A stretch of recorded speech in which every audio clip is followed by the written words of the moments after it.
Adi ame denai loyang di maka mungkin bersatu.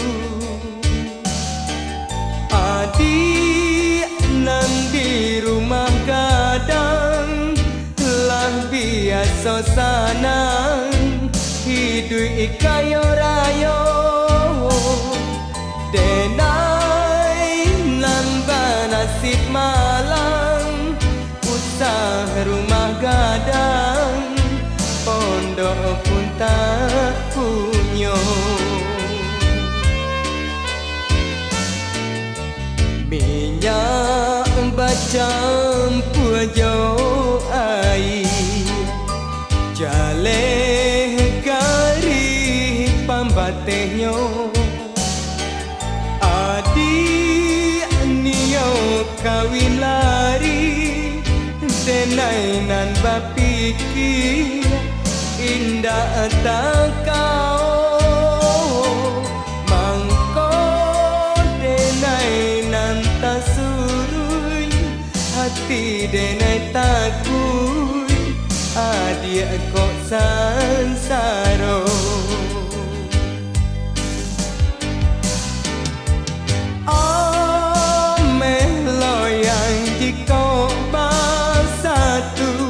Loyang nan lain tentu cemburu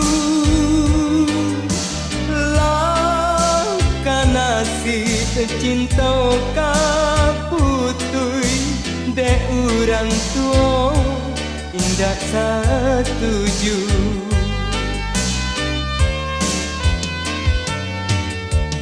Adi ame denai loyang denai susah adik sanang. Adik urang nan tak pandang lah biasa sanang hidup ikayo rayo denai nan banasib malang usah rumah gadang pondok pun tak punya.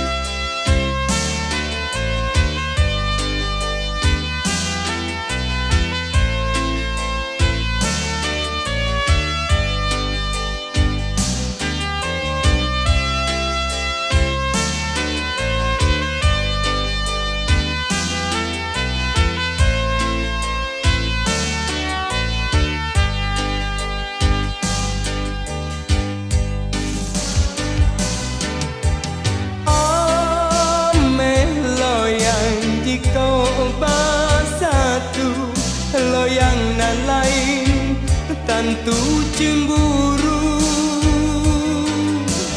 lah karena nasib cinta kaputui de orang tua indah setuju.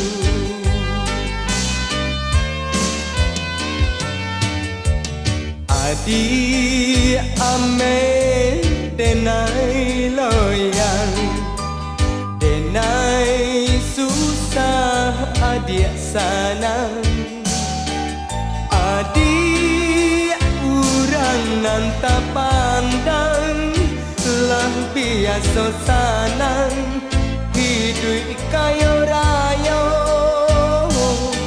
denai nan banasib malang usah rumah gadang pondok pun tak